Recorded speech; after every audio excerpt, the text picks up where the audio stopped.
पांचवें दीक्षांत समारोह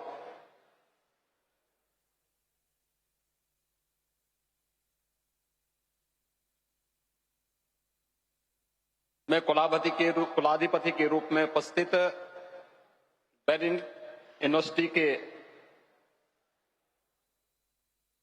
कुलाधिपति और एमडी टाइम्स ग्रुप सम्मान्य श्री विनीत जैन जी,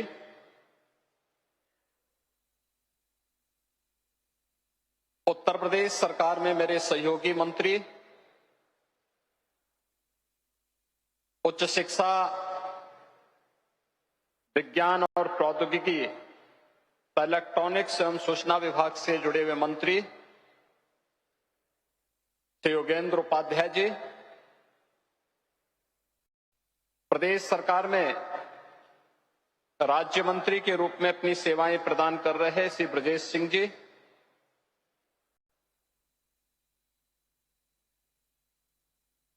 बेनेट विश्वविद्यालय के कुलपति प्रोफेसर अजीत इब्राहिम जी,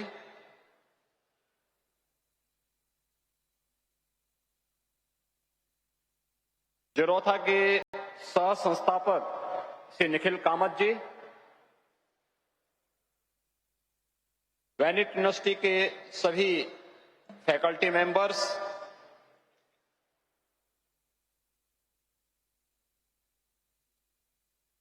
आज के इस समारोह में उपस्थित हमारे सभी माननीय जनप्रतिनिधिगण, अभिभावकगण और मेरे युवा साथियों, पांचवें दीक्षांत समारोह के अवसर पर बेनेट यूनिवर्सिटी परिवार को मैं हृदय से बधाई देता हूं। जिन छात्रों को आज उनकी डिग्री अवार्ड की गई है, उनके प्रति हृदय से बधाई देते हुए अपनी शुभकामनाएं भी देता हूं।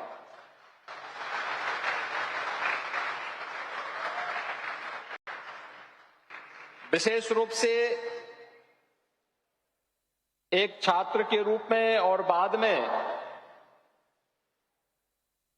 समाज के लिए एक रोल मॉडल के रूप में अपने आप को प्रस्तुत करने और आज बेनेट यूनिवर्सिटी के द्वारा उन्हें मानद उपाधि से सम्मानित किया गया है, श्री निखिल कामत का मैं हृदय से अभिनंदन भी करता हूं।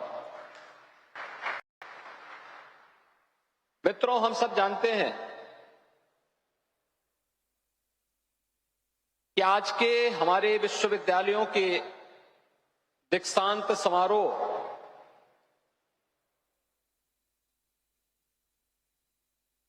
जिन्हें हम कॉन्वोकेशन कहते हैं, ये प्राचीन भारत के विश्वविद्यालय या गुरुकुलों के समावर्तन समारोह का ही एक परिवर्तित रूप है।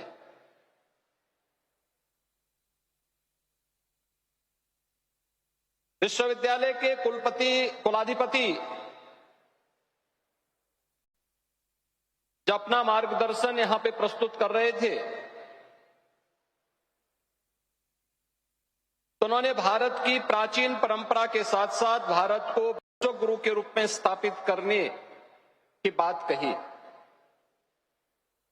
और ऐसा नहीं कि भारत विश्व गुरु के रूप में न रहा हो।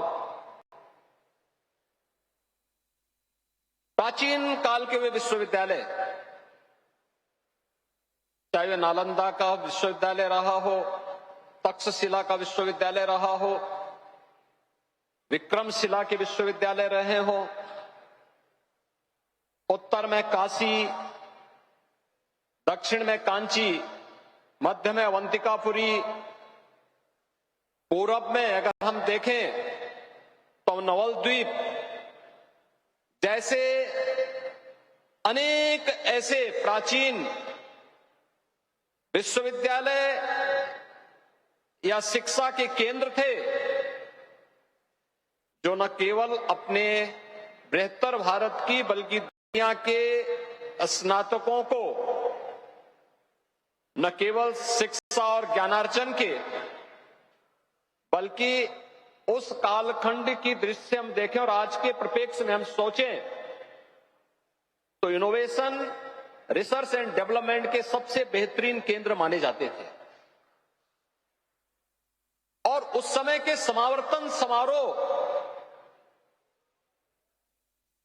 का जो मुख्य मंत्र होता था वह होता था जिसे हमारा तैत्तिरीय उपनिषद ने इन शब्दों में व्यक्त किया है, जिसका मैं यहां पे अभी आपके सामने जिसे मैं यहां पे प्रस्तुत करूंगा और आपकी फिर उन पंक्तियों के बारे में जब आप एक बार मनन करेंगे तो आपको एहसास होगा कि किस गौरवशाली विरासत के आप हिस्से रहे हैं।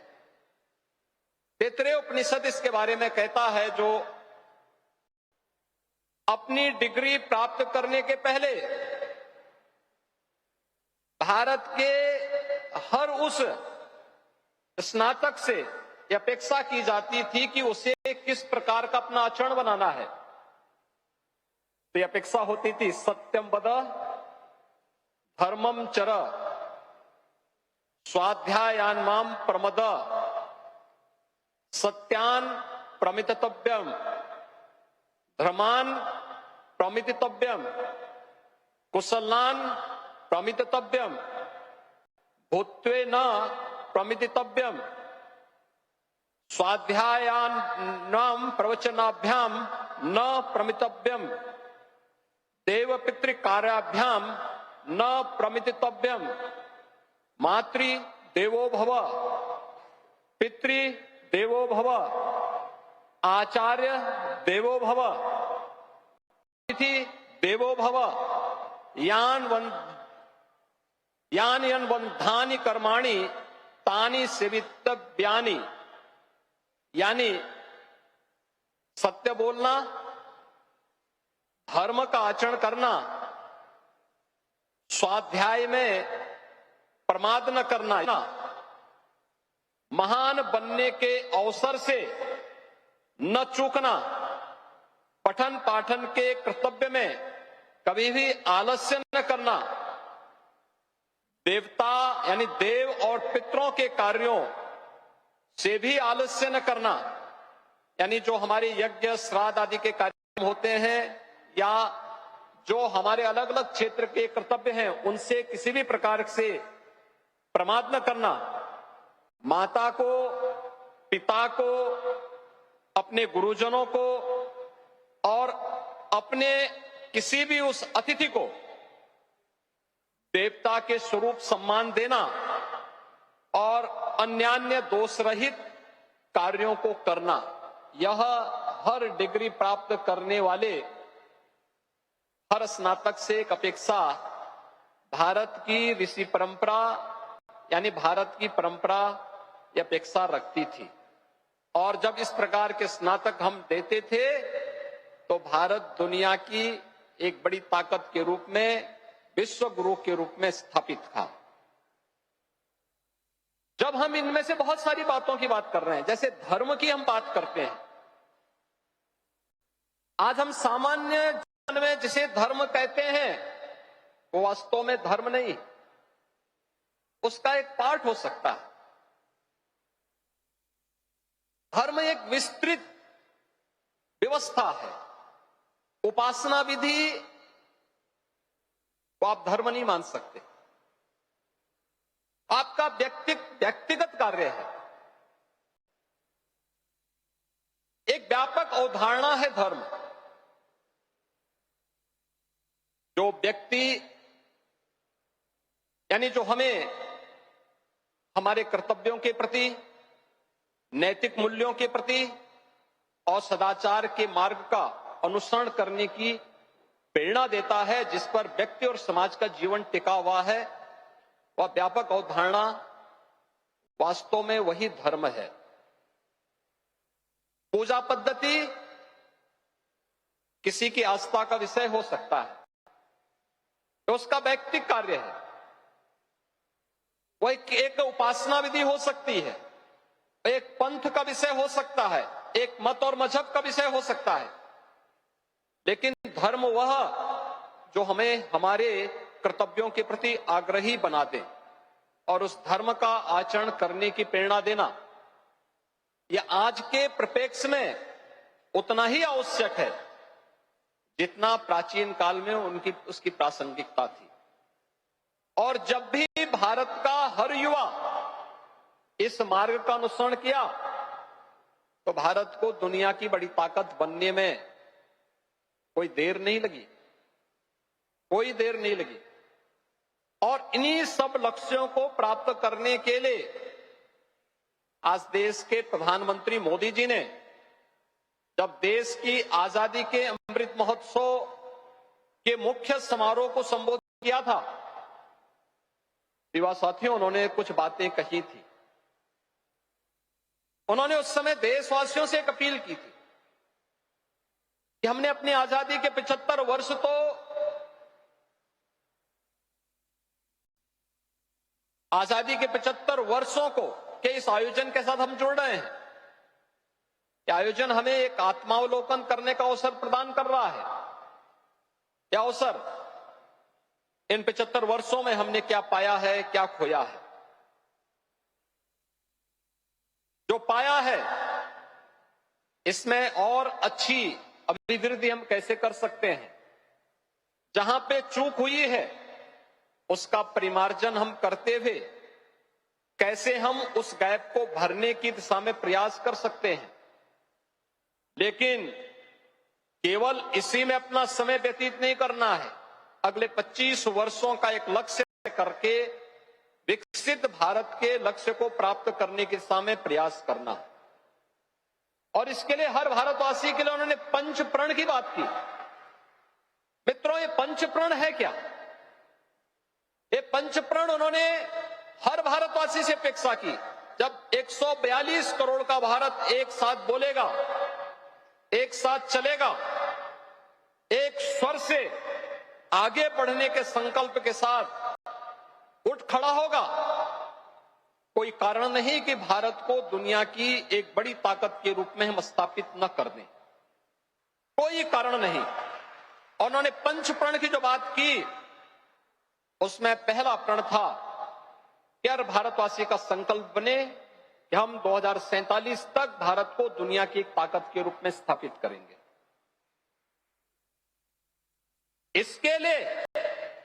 इसके लिए उन्होंने कहा कि दूसरा संकल्प था गुलामी की मानसिकता से दूर होंगे, लेकिन साथ साथ अपनी विरासत पर गौरव की अनुभूति करेंगे। चौथा संकल्प था कि आपस में एकता और एकात्मता की बात करेंगे। और पांचवा प्रण है नागरिक कर्तव्य। एक छात्र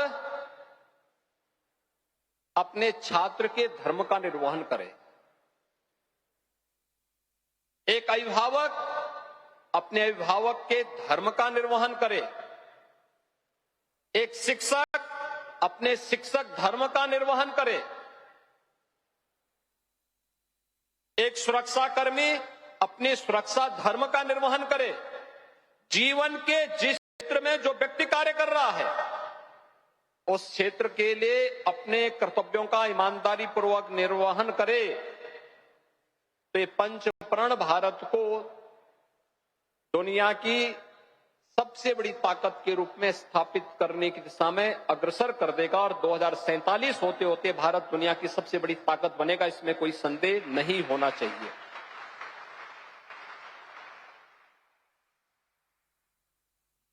ये पंच प्रण हर भारत का संकल्प बनना चाहिए, हर भारतवासी के संकल्प बनने चाहिए।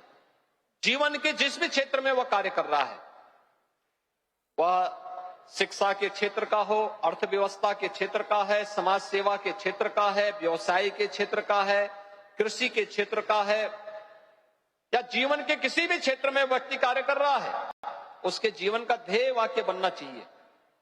और यह तभी हो पाएगा जब हम सब सामने एक विजन हो अपना देश के प्रति, नेशन फर्स्ट के इस भाव के साथ जब हम कार्य करना प्रारंभ करेंगे, हम सब के लिए हर काम देश के नाम, हर काम देश के नाम,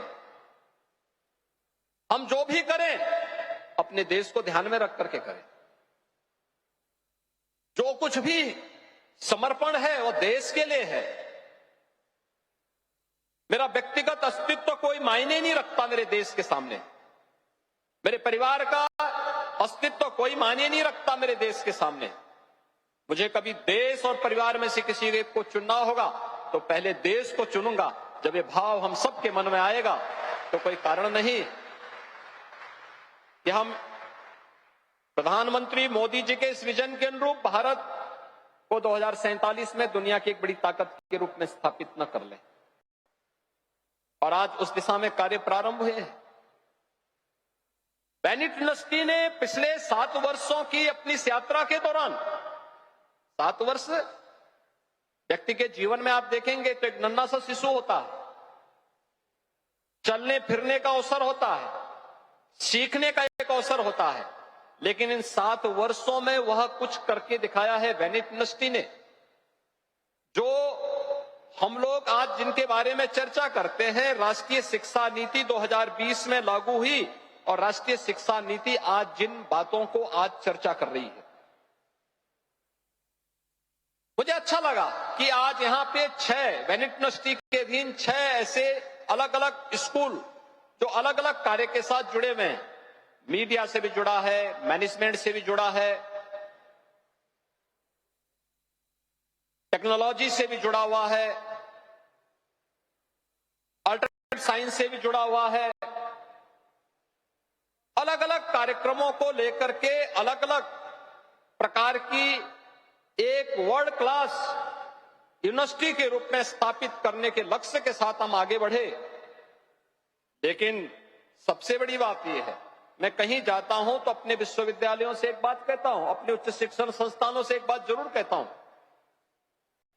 कि भाई आप ये जो विश्वविद्यालय चला रहे हैं किसके लिए चलाना चाहते हैं? क्या है आपका विजन? केवल डिग्री बांटना या इससे इतर भी कुछ करना चाहते हैं? जिस लोकेलिटी में हम हैं, जिस सोसाइटी के बीच में हम हैं, उस सोसाइटी के लिए हम क्या कर रहे हैं? और मुझे प्रसन्नता है कि बेनेट यूनिवर्सिटी ने इस पे पहले ही काम करना शुरू किया कि नहीं, जिस सोसाइटी के बीच में है उस सोसाइटी के प्रति भी हमारा कोई दायित्व है। हमें अगर भारत को एक विकसित भारत के रूप में स्थापित करना है तो इंस्टीट्यूशन को इंडस्ट्री के साथ जोड़ना ही पड़ेगा। और बेनेट यूनिवर्सिटी ने पहले इस पे काम शुरू कर दिया। मुझे जो बताया गया, जो मैंने देखा है कि बेनेट यूनिवर्सिटी के बोर्ड में, जो उनके एडवाइजरी बोर्ड है, 30 से अधिक इंडस्ट्रियलिस्ट के सीईओज उसके साथ जुड़े हुए हैं, जो समय समय पर अपने सजेशन यूनिवर्सिटी को आगे बढ़ाने, इन छात्रों की कैरियर काउंसलिंग के लिए, उनके प्लेसमेंट के लिए और यहां पे चलने वाले पाठ्यक्रमों में किस प्रकार से हम उसे इनोवेशन, रिसर्च एंड डेवलपमेंट के एक केंद्र के रूप में स्थापित कर सकें, उसको आगे बढ़ाने के लिए कार्य किया है। विनीत जी, मैं इसके लिए आपका और आपकी पूरी टीम का हृदय से धन्यवाद करता हूं कि बेनेट यूनिवर्सिटी को आज इस प्रकार के केंद्र के रूप में आप लोगों ने विकसित किया है, जो आज की सबसे बड़ी आवश्यकता है। हमारी नेशनल एजुकेशन पॉलिसी इसी बात को लेकर के प्रस्तुत की गई है। हमने अपने विश्वविद्यालयों को डिग्री बांटने तक सीमित कर दिया था। परिणाम क्या था? जब हमारा डिग्रीधारी युवा बाहर निकलता था, वो एक ऐसे चौराहे पर खड़ा हो जाता था कि वह पता ही नहीं था कि उसकी मंजिल कहां है। लक्ष्य तय हो और एक बार जाने का राह बता दिया गया है तो हर मंजिल तक राह जरूर पहुंचती है, बशर्ते राह सही हो। और वही राह दिखाने का काम हमारे शिक्षण संस्थानों को करना है, यही कार्य करना है। और मुझे प्रसन्नता है कि आज देश के अंदर वर्ल्ड क्लास यूनिवर्सिटी बनने के लिए निजी क्षेत्र ने जो प्रतिस्पर्धा प्रारंभ की है, तो ये सभी प्रकार के इंस्टीट्यूशन जब एक बार मिलकर के एक स्वस्थ प्रतिस्पर्धा को आगे बढ़ाएंगे, कोई कारण नहीं कि भारत फिर से शिक्षा के क्षेत्र में, साइंस एंड टेक्नोलॉजी के क्षेत्र में, इनोवेशन, रिसर्च एंड डेवलपमेंट के क्षेत्र में फिर से दुनिया के सामने विश्व गुरु के रूप में स्थापित न हो जाए, इसमें कोई संदेह नहीं होना चाहिए। भारतीय प्रतिभा ऊर्जा से भरपूर है। दुनिया के अंदर सबसे अधिक युवा हमारे प्रदेश में है, तो स्वाभाविक रूप से इस ऊर्जा का उपयोग हम नेशनल बिल्डिंग में प्रधानमंत्री जी के विजन को आगे बढ़ाने में बहुत आसानी से कर सकते हैं। तो इसी दिशा में जो नए प्रयास प्रारंभ हुए हैं, आज हम लोगों के लिए बड़े अनुकरणीय बन सकते हैं।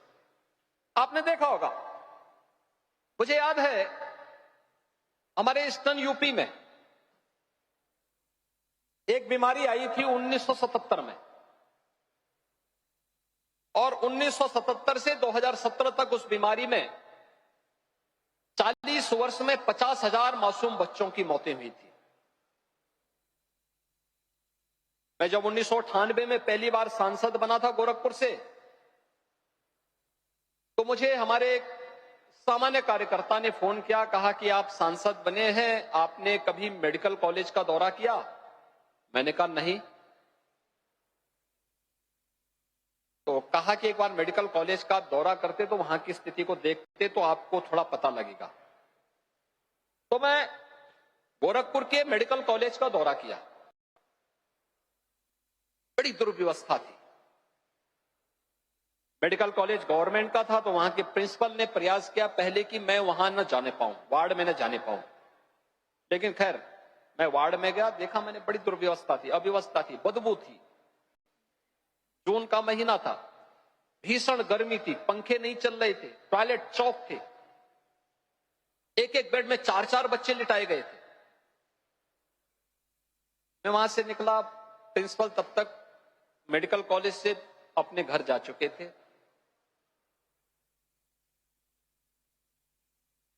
मैंने प्रिंसिपल से मिलने का प्रयास किया, प्रिंसिपल मुझसे नहीं मिले। खैर मैंने तत्कालीन राज्य सरकार से फोन से बातचीत की, एक पत्र भी लिखा, कुछ समाधान हुए, कुछ समस्याएं बनी रही। संसद में मैंने मुद्दे को उठाने का प्रयास किया, मुझे नहीं मौका मिला, कहा गया कि नहीं तो स्टेट सब्जेक्ट है। खैर कई बार प्रयास करने के बाद मुझे बाद में 2-3 वर्ष के बाद मौका मिला संसद में अपनी बात को रखने का। लेकिन मुझे आश्चर्य होता था कि कुछ भी उस बीमारी के लिए स्थानीय स्तर पर, राज्य स्तर पर, सेंट्रल गवर्नमेंट के स्तर पर उस समय जो एक जागरूकता होनी चाहिए, जो एक संवेदना होनी चाहिए, ये देखने को नहीं मिल रही थी। और उस दौरान मैं इस बात को लेकर के हम लोग लड़ते रहते थे, कार्य को लेकर के संसद चलता था तो मैं इस मुद्दे को जरूर किसी न किसी डिबेट में उसको शामिल करवाता था, क्योंकि हमेशा 1200-1500 बच्चों की वहां मौत होती थी, जुलाई से लेकर के नवंबर के बीच में। मध्य जून के बाद से पेशेंट आने प्रारंभ हो जाते थे, और नवंबर तक का माह वहां ऐसा माना बड़े भय और दहशत में लोग जीते थे, पता नहीं कौन से बच्चे इसकी चपेट में आ जाए। वैक्सीन जापान में इंसेफ्लाइटिस की 1905 में बन गई थी। और मित्रों, गोरखपुर में इस वैक्सीन को आने में 100 साल लगे। 2005 में वैक्सीन, और वह भी पूरी मात्रा में हमें नहीं मिल पाया।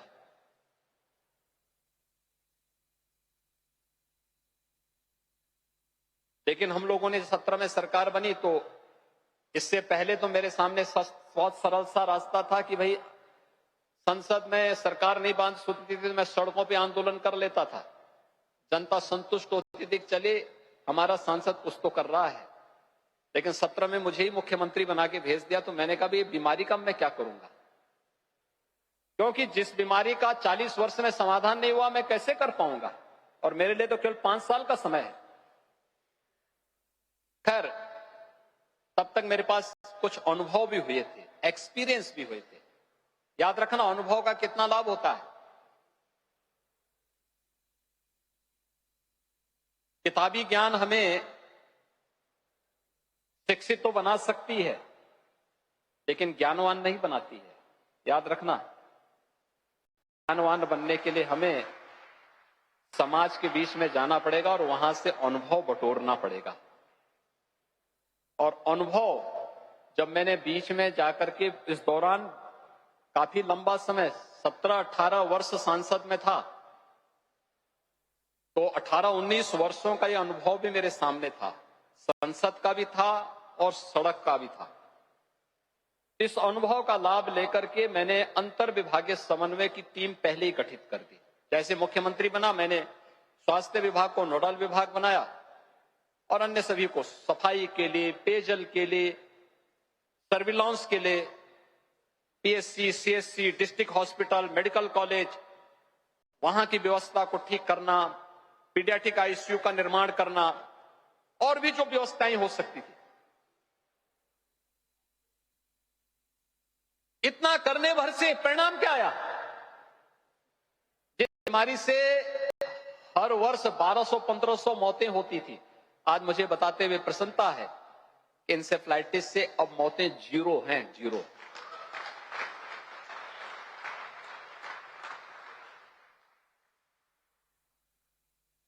लेकिन रिसर्च एंड डेवलपमेंट को प्रोत्साहित करने का परिणाम क्या होता है?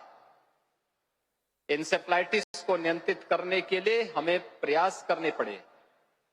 उसके वैक्सीन को भारत आने में 100 साल लगे, और 100 साल में भी पूरे बच्चों को वैक्सीन नहीं मिल पाया।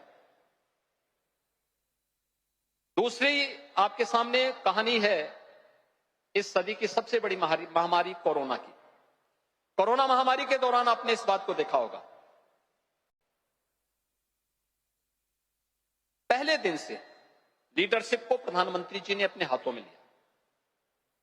एक एक कार्य को उन्होंने स्वयं अपने हाथों से देखा, सभी राज्यों के साथ संवाद बनाया,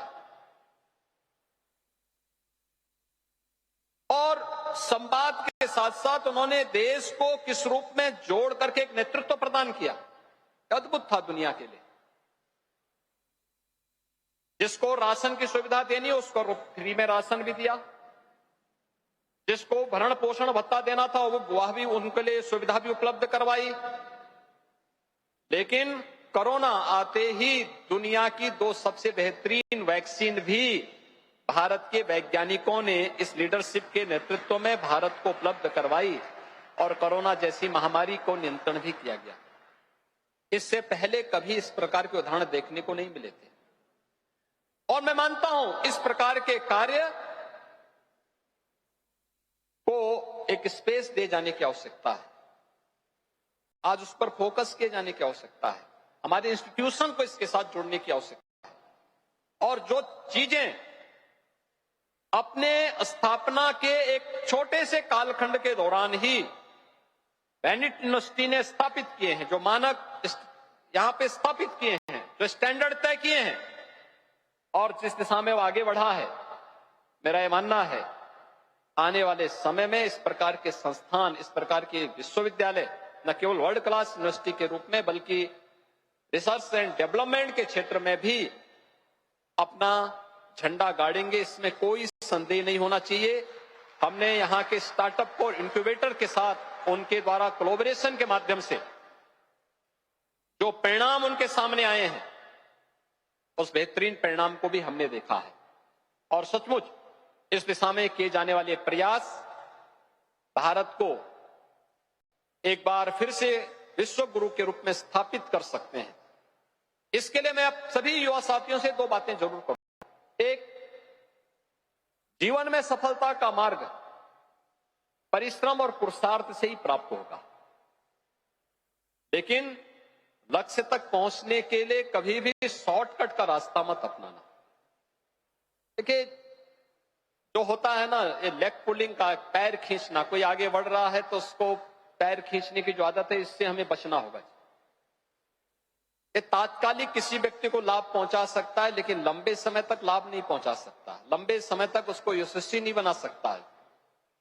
उसको तात्कालिक रूप से किसी एक पद तक पहुंचा सकता है, लेकिन उसको जन विश्वास का प्रतीक भी नहीं बना सकता है और उसे जीवन में सफलता के लक्ष्य की ओर भी अस्थायी रूप से आगे नहीं बढ़ा सकता है। हमें अपने परिश्रम और पुरुषार्थ पर विश्वास करना चाहिए